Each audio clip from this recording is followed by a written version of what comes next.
In April 1986, the Chernobyl nuclear disaster focused the whole world's attention on Ukraine. Tens of thousands fled the area. A whole city was abandoned. And this incredible ghost city has been on the very front line of Russia's invasion of Ukraine. Ukraine's soldiers fought for this territory. When the Russians pulled out, they left behind rockets, bombs, and mines.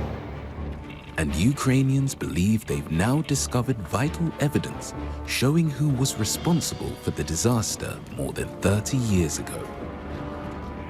A cache of secret files points the finger at Moscow and reveals the role of the Soviet KGB. Я хотів би зауважити, що саме на Чорнобильської АЕС працювало 17 агентів і близько 50 довірених осіб. The KGB files contain warnings that the atom plant was like a huge time bomb. But Soviet leaders ignored them. Мы говорили правду. Единственное, что мы не могли, Комитет госбезопасности не был всесилен. Chernobyl is still highly radioactive today. Despite the conflict, the threat must be contained. The dose rate here is quite high. We're fairly close to the nuclear fuel that's still inside the reactor unit. This new evidence reveals how Ukraine and Russia have been fighting the secret battle of Chernobyl.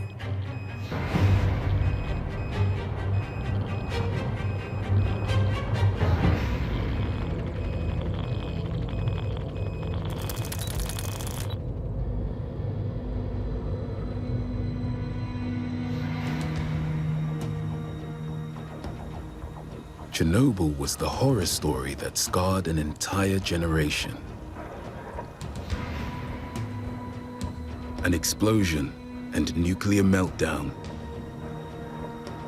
A cloud of deadly fallout blanketed much of Europe and was detected throughout the world. Weathermen had predicted that the winds would bring the cloud over Kent and East Anglia late today, and they say it'll drift slowly northwards up the coast. It caused, at the minimum, 5,000 cases of cancer, with more being reported even today.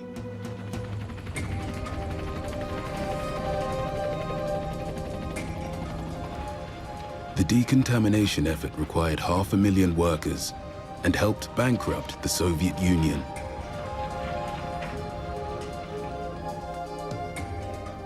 Whole districts were abandoned.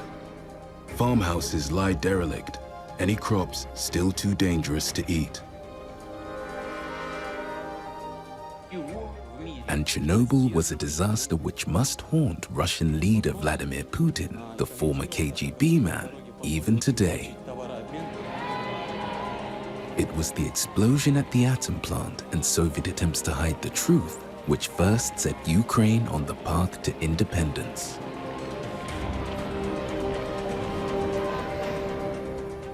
Serhiy Plokhy grew up in Ukraine. Now he's a professor at Harvard University and author of A History of the Chernobyl Disaster. Once Ukrainians voted for independence in December of 1991, the Soviet Union was done. So there is really a direct line between what happened in Chernobyl in April of 1986 and the official end of the Soviet Union. But the chain of events which culminated in the explosion in 1986 goes back many decades. To the Cold War at its coldest, when Russia paraded its nuclear armory through Moscow's Red Square. The new evidence shows that the accident was born of post-war Soviet isolation and paranoia. That's what led the KGB, the world's most feared spy agency, to place its agents inside Soviet nuclear power plants. The people who created the Soviet nuclear industry Those were the very same people who built the bombs. In the late 1940s and early 1950s, they genuinely believed that unless they built the bomb, they would be bombed themselves by the United States. They were second to get to the bomb, to the atomic bomb. But they were first to build a reactor that was specifically designed to produce electricity. So that was 1954. In Kiev, the ancient capital of Ukraine, evidence is emerging which shows how anything linked to nuclear power became a state secret.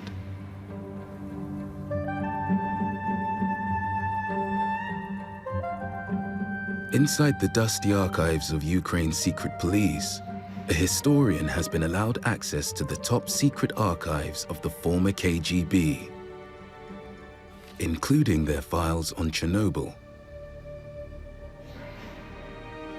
Oleg Bajan was a freshman history student when the reactor exploded.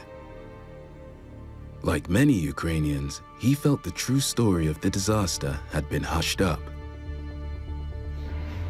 But now the Ukraine government has allowed him to study the formerly secret files, which throw light on the time when Ukraine was still part of the Soviet Union. І зрозуміло, що з початком будівництва Чорнобильської АЕС було створено Чорнобильський районний відділ КДБ, який, власне, і опікувався роботою, і діяльністю, і побудовою цього стратегічного об'єкту. Звичайно, коли ми говоримо про Чорнобильську АЕС, то це був стратегічний об'єкт, який був підпорядкований саме атомній промисловості. The Chernobyl nuclear reactor was the type the Soviets called the RBMK. There was a good reason why it was classified. RBMK reactors could also make the ingredients for an atomic bomb.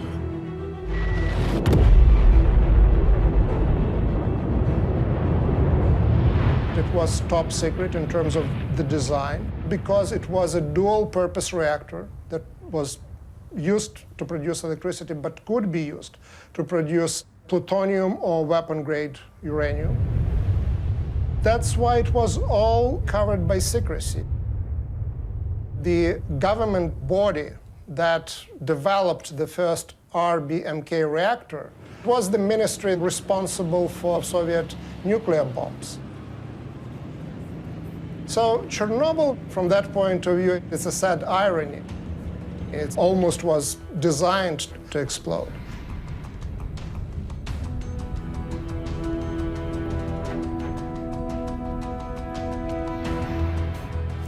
Chernobyl lies 100 kilometers northwest of Kiev, 700 kilometers southwest of Moscow. The vast Soviet Empire lay mainly to the east.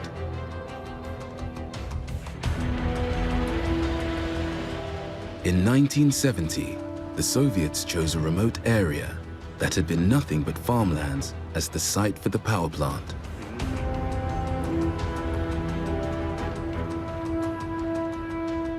But the huge Chernobyl workforce would also need somewhere to live.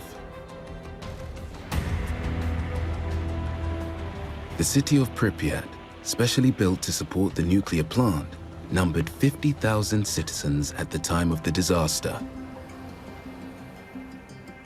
Their brand new city made them an elite group in the Soviet society. One of them was Marina Sivets. And this woodland walk was once one of Pripyat's busiest streets. Marina's husband was a metal worker at Chernobyl. Припять был молодежный, светлый, белоснежный город, город роз, город молодых людей, город будущего, город-рай, город-песня. На каждого жителя Припяти был куст роз. Вообще цветы были кругом, на всех улицах. Просторный, веселый, современный город, ну, на тот час современный. Все были возможности для работы, для отдыха, для жизни. Все было замечательно.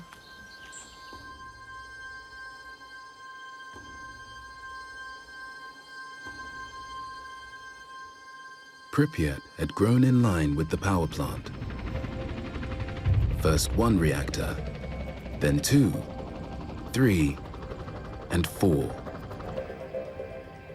But evidence now shows that something had been hidden from Chernobyl's workforce.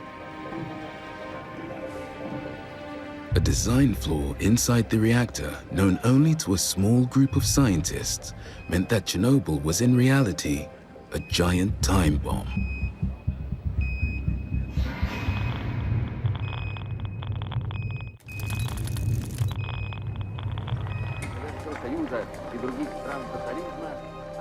The opening of the Chernobyl nuclear plant in 1977 was hailed as a triumph for Soviet science and technology. But right from the start, there were worries behind the scenes. According to the top-secret files of the KGB, their agents were desperately concerned about safety at the nuclear plant. Я хотів би зауважити, що саме на Чорнобильської АЕС працювало на початок 1980-х років 17 агентів і близько 50 довірених осіб. Тобто довірені особи – це які не отримували платню за ту чи іншу довідку, а просто ті, які були небайдужі до ситуації і симпатизували саме радянським спецслужбам. The KGB's famous initials simply stand for the Committee for State Security. They were a secret police and spy agency, headquartered in the infamous Moscow Lubyanka building. Their Chernobyl branch was there to detect potential foreign agents or saboteurs. But they also picked up disturbing gossip as building continued. Concrete was laid improperly. It had not been properly mixed, resulting in cavities and splitting. These defects can lead to accidents in the future. Another document questioned whether Chernobyl's cooling pumps could cope in an emergency and made a simple but chilling observation. The design of the reactor also does not provide for a safety containment.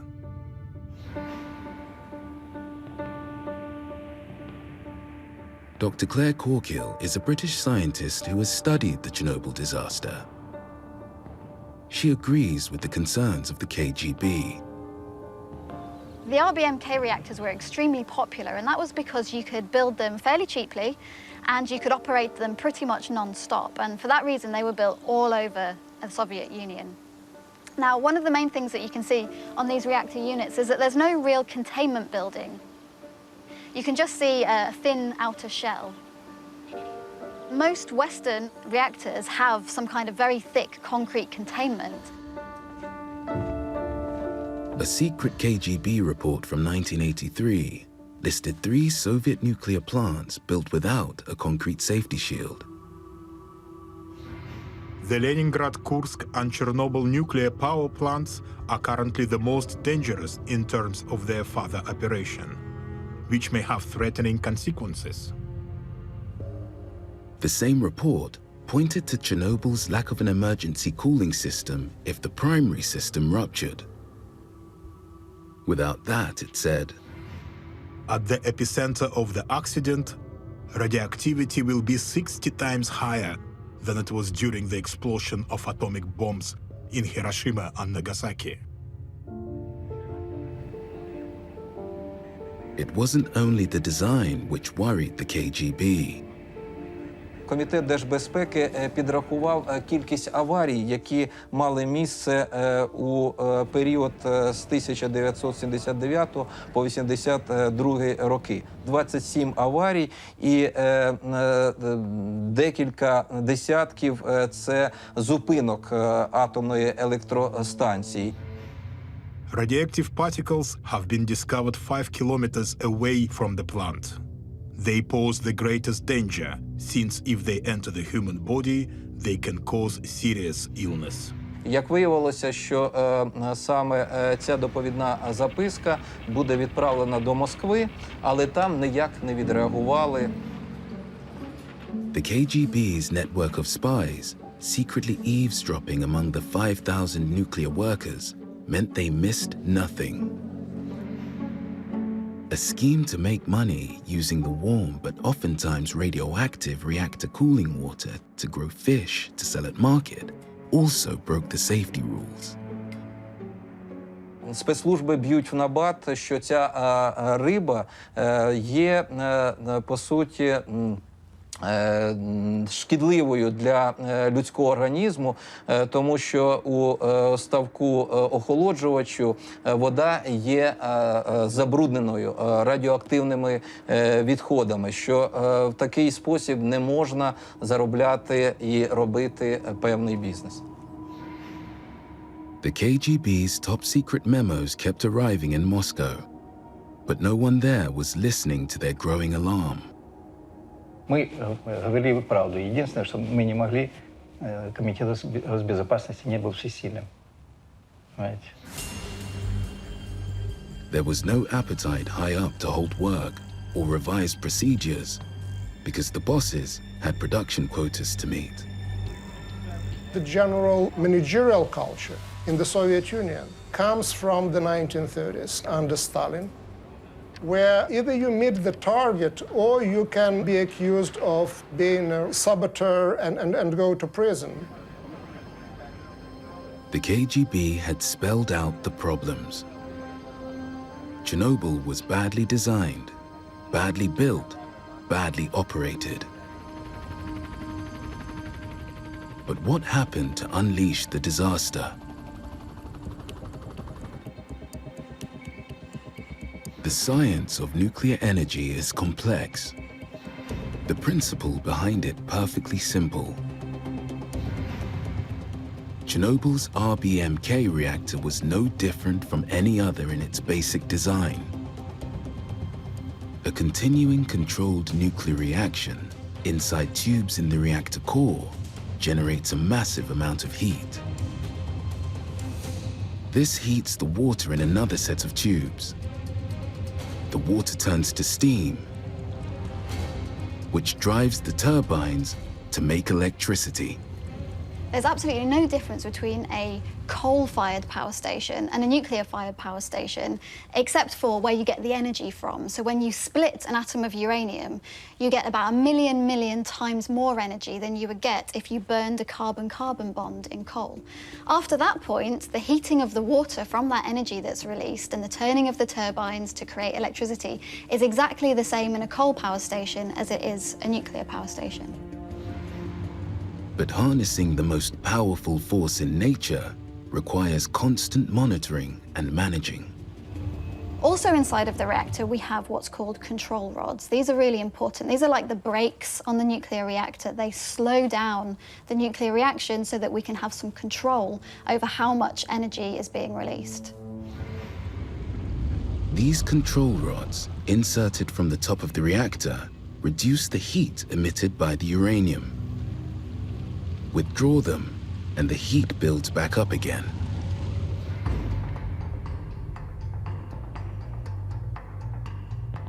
In November 1975, a critical design flaw in the RBMK reactor was revealed.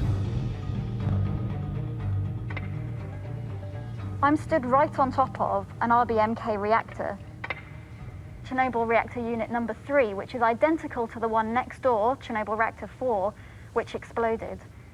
I'm standing on top of the bioshield. This is a very thick steel plate. And underneath each of these small squares that you can see, it's either a fuel assembly where the nuclear fuel lives, the control rods or the pressure tubes that contain the water and the steam that are used to generate electricity. The crisis occurred not at Chernobyl, but 1,000 kilometers away at the city then still known as Leningrad. There, RBMK Unit 1 came close to catastrophe. When the control rods were fully exerted from the reactor, when they were put back in again, there was a spike of reactivity. And this was because the control rods are tipped with a material called graphite. They were tipped in this way to try and help lubrication. Now, the problem with having a tip made of graphite is that graphite actually increases the reactivity. So when the graphite tips first enter the reactor, they could increase the reactivity and cause a spike. The engineers in Leningrad pulled their reactor back from the brink. But this critical design flaw, common to all RBMKs, was too sensitive to be made widely known. The information was top secret. That information was never passed to the people now in the civic sector of the nuclear energy. They didn't have the right clearance. The government officials didn't believe that actually they were supposed to know too much about the reactors that they were running. It was on April 26, 1986, that the design flaw inside the reactor would wreak terrible havoc. Mykola Gorbachenko reported for duty that night. His job was to monitor radiation levels in the reactor building. What happened next is seared into his memory. Я заступил здесь на смену 25 апреля в 23:50. Здесь сидел мой напарник.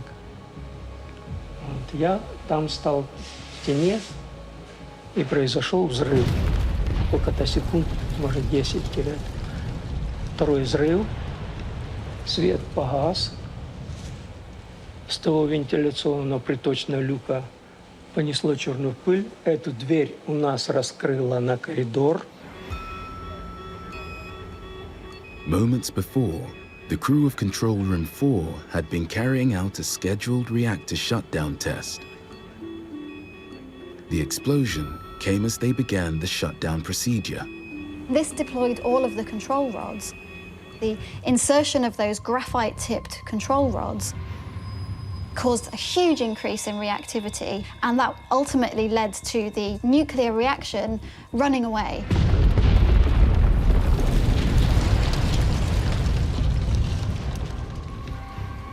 Still reeling from the shock, Mykola set out to discover what had happened. Within moments, he knew there had been a catastrophe. Посмотрел, блок разрушенный, парит, звездная ночь. Mykola headed for Control Room 4, not even sure if it still existed. No one knew then the magnitude of this disaster.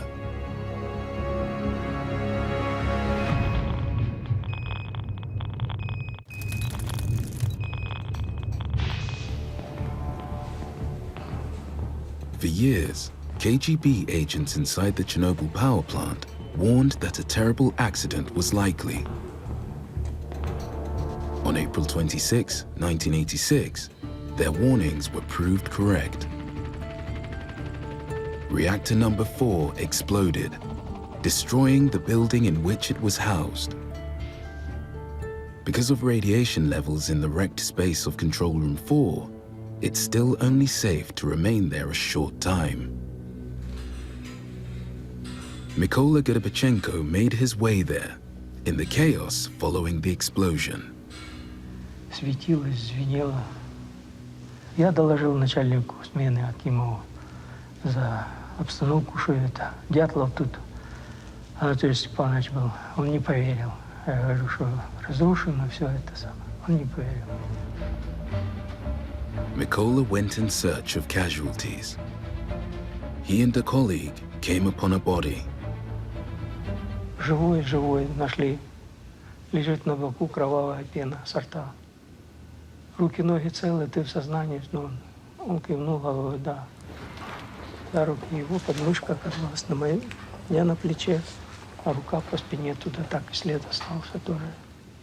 И этот так же самое. Вот так вот мы волоком его вытащили оттуда. The explosion had echoed for miles. and flames from the reactor building now lit up the night sky. И въезжают пожарные машины на территорию станции. С сигналками пожарные машины едут. Пламени такого я не видел. Все парило и развалины, и, знаете, парит. Petr Chmel was head of a fire crew from station number 2. Ну, поднялись мы быстренько на отметку 12-ю. Ну, я вижу, там пламя, такие куски горят. Вот. Тут, говорю, давайте эти куски тушим, тому що був третій блок. Щоб це пламя не перейшло, нам треба збити огонь.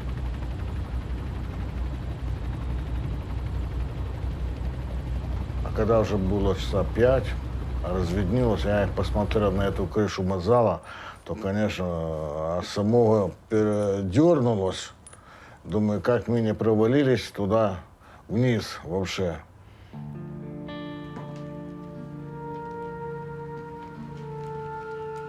Marina Sivets was 25 at the time of the explosion. She worked managing a dormitory for 500 nuclear plant employees in Pripyat.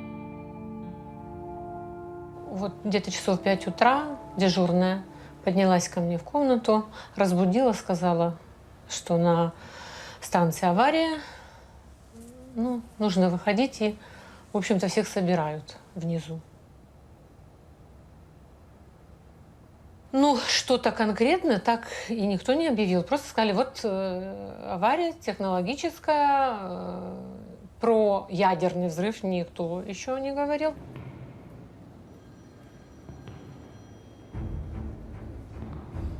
In Kiev that morning, telephones were starting to ring. Где-то около 6 часов утра мне раздался звонок о том, что произошла какая-то авария от дежурного по Комитету государственной безопасности Украины. Когда я спросил о характере поражения, в общем-то, мне сказали, что пока неизвестно, думаем, что это не атомное. Mikhailo Sakharash served first in the army as an officer surgeon. After joining the KGB, by 1986, he was in charge of medical affairs for the whole of Ukraine. Early that morning, a more accurate picture of the disaster was already circulating among Soviet KGB high-ups. One of them, 2,000 kilometers away. Однако буквально через 30 минут мне позвонил мой коллега из Дагестана, с Махачкалы, и сказал: «Михаил, у вас произошел ядерный взрыв, по сути дела, взрыв Чернобыльской станции, которая имеет очень может иметь тяжелые последствия. Поэтому надо защитить людей, во-первых, и особенно детей. Мы готовы принять тысячи ваших детей, потому что мы понимаем, что это глобальная катастрофа». A document from the KGB dossier, drawn up just hours later, reveals how Pripyat was instantly cut off from the rest of the world.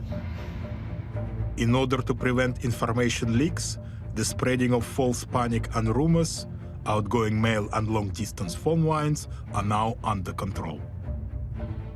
А в общем-то, наши люди уже в 6 часов утра 26 числа были в реакторе, возле реактора. Изучали, там, нет ли это катастрофы какой-то, которая обусловлена террористическим актом и так далее, и так далее. Ни один человек не сказал «нет» или «я боюсь» или так. Садились и ехали в зону. In Pripyat, 4 kilometers from the plant, citizens had been told very little about the scale of the disaster. Children played outside. Even a wedding went ahead as planned. It seemed like a normal Saturday. But Sunday would be different.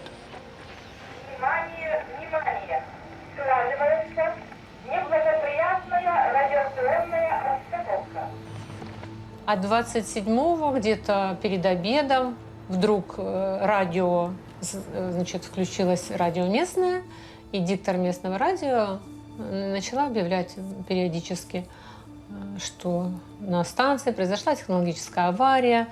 Жильцам, значит, нужно покинуть город на 3 дня.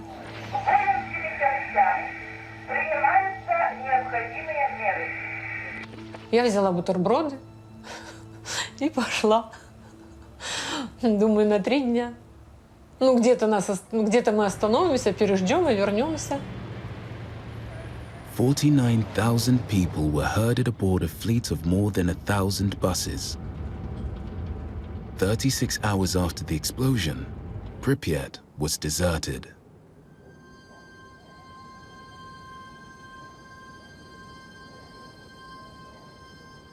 Вспоминая свою первую поездку 28 числа, это необыкновенно тяжкое воспоминание.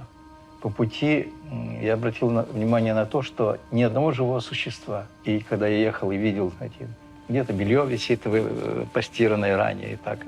И ни одного живого существа, ни птиц, ни собак, ни кошек, не увидел. Представляете, я.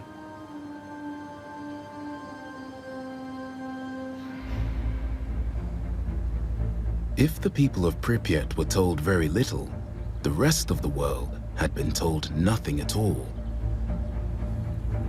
But this was a secret that couldn't be kept much longer.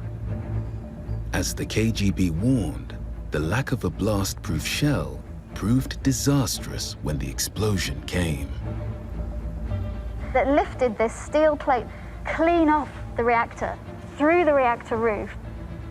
And this hole in the roof obviously was the place that allowed the particles and the radioactivity that was caused from the subsequent fire to be released into the atmosphere and then spread all across Europe.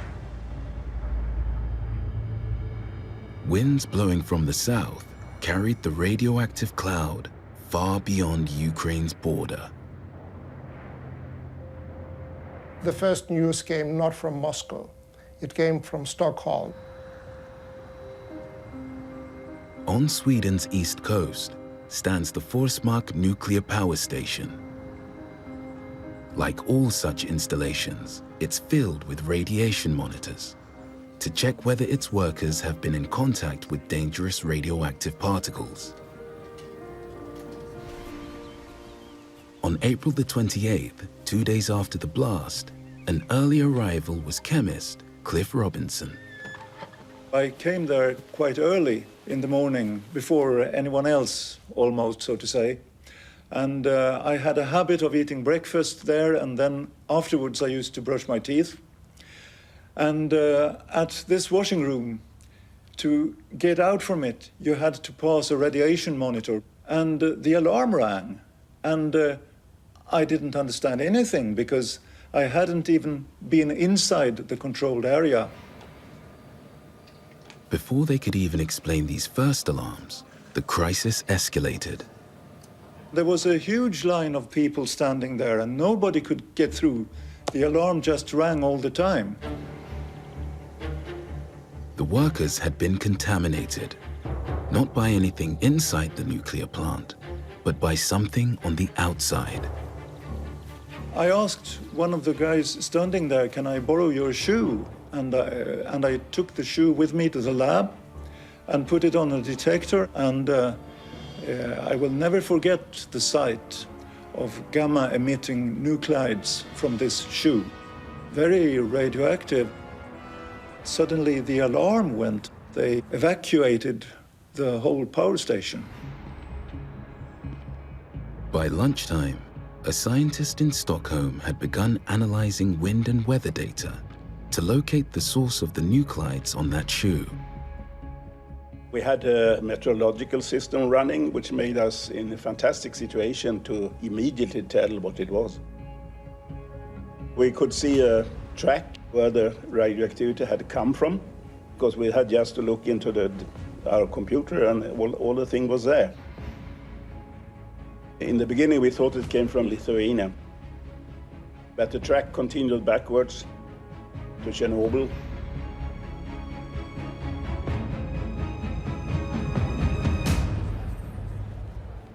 Soviet bosses, including Communist Party leader Mikhail Gorbachev, could no longer hide what had happened. the 9 o'clock news from the BBC.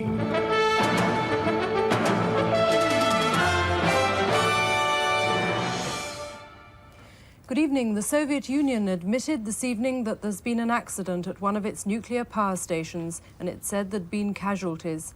It's believed to be the first time Moscow has admitted such an incident, and the way in which the news was given suggests it's a serious one. In the USA, there was skepticism about Soviet claims. From their Washington embassy today, Russian officials told the Americans that the disaster was under control and casualties were light. Their conduct was reprehensible in not reporting to the world, as well as to their own people, the dimensions of this disaster.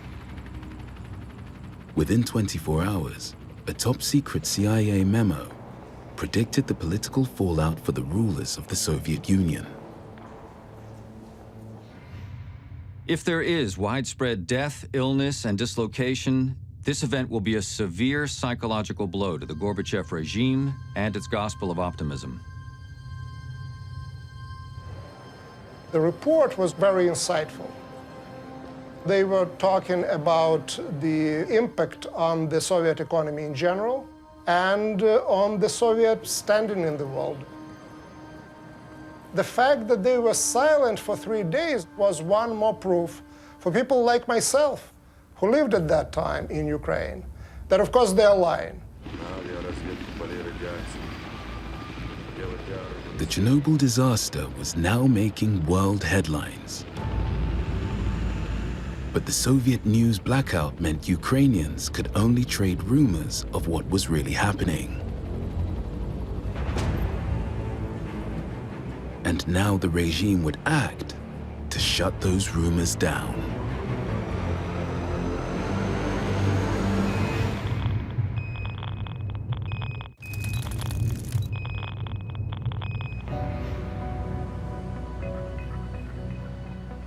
The Chernobyl explosion of April 1986 presented KGB agents here in Ukraine's capital, Kiev, with a new set of priorities.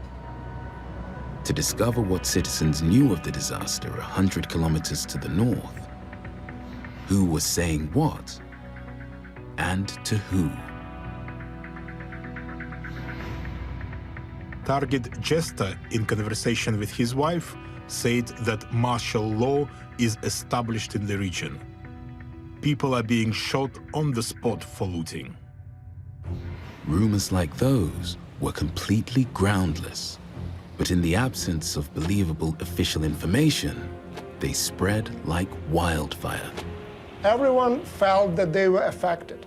Everyone wanted to know truth about what happened, whether this is safe or not, and that information was not coming from the government.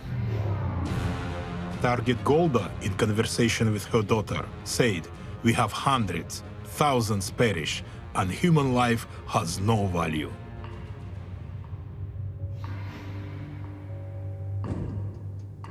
Alla Shapiro was a doctor in Kiev, a specialist in children's blood disorders. She heard about the disaster via foreign news sources. My dad, every night, he was listening to the Voice of America, or BBC, as Soviets call them, enemy radio station, because he didn't trust Soviet news. He called me at 2 in the morning. He heard from Voice of America that explosion at Chernobyl occurred. The doctor and her colleagues guessed there'd soon be an influx of patients suffering the effects of radiation.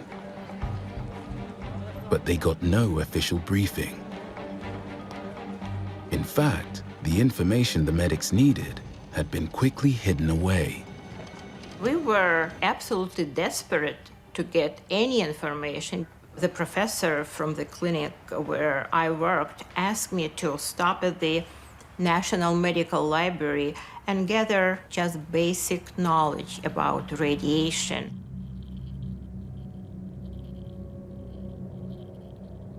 The librarian told me very openly that they received an order from above to take all the books that would contain the word radiation. So there was nothing on the shelves. These orders came from government officials. The less knowledge, less panic. This was default thinking for the Soviet government. This was a catastrophic event, and they applied it to this as well. They just didn't want panic.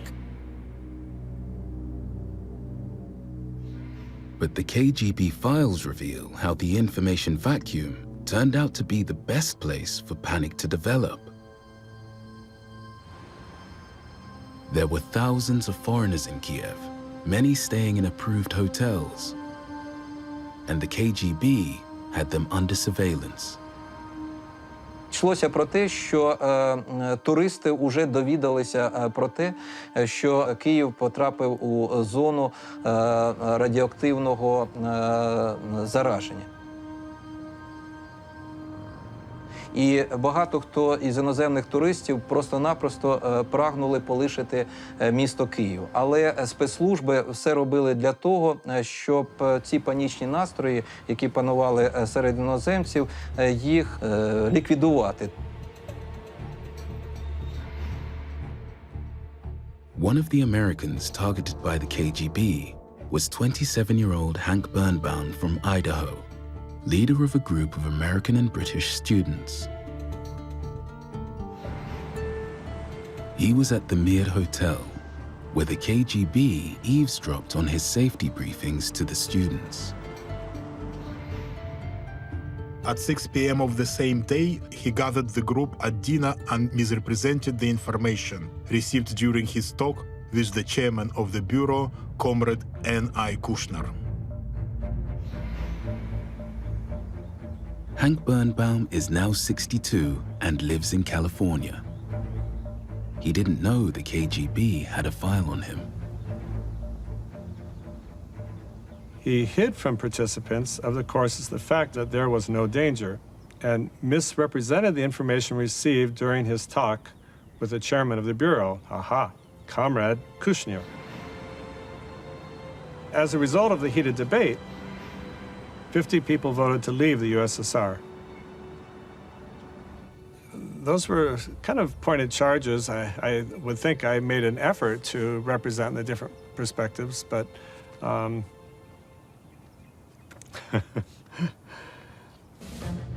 Hank and his party of students quit Ukraine, touching down first in London. British and American students were flown out of the disaster area into Heathrow last night to a joyous welcome from relieved relatives. They described conditions in Kiev before they left. I don't think they know how serious it is, the majority of them. Though the students themselves were given a clean bill of health, some of their clothes showed higher levels of radioactivity, and these were confiscated and taken to the National Radiological Protection Board laboratories in Oxford for detailed examination, which could reveal more information about the nature of the radioactive material still leaking from Chernobyl. The toxic clouds hovering above Europe were easily visible. Something no one had glimpsed, but could only guess at, ensured the crisis was about to enter its most dangerous phase. It was feared that tons of intensely hot molten material underneath the twisted wreckage would ignite a further vast explosion. The very high temperature of the nuclear fuel melted together with the cladding and various other parts of the reactor building, caused this radioactive lava material, like a volcano, to ooze down underneath the reactor. The superheated material burned through the concrete base layer. Chernobyl was experiencing a meltdown.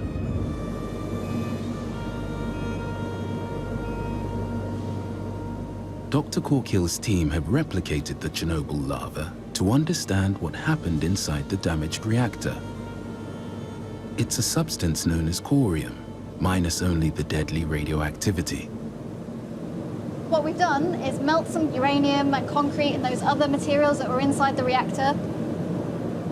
We've heated it up to a temperature of about 1600 degrees C, which is quite close to what happened in the Chernobyl accident. What we're going to do is pour the lava just to recreate what happened as the nuclear fuel melted down from the inside of the core of the reactor all the way through to the basement.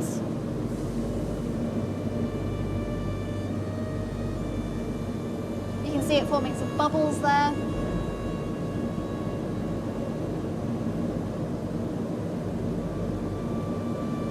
This is what happened in those moments after the accident.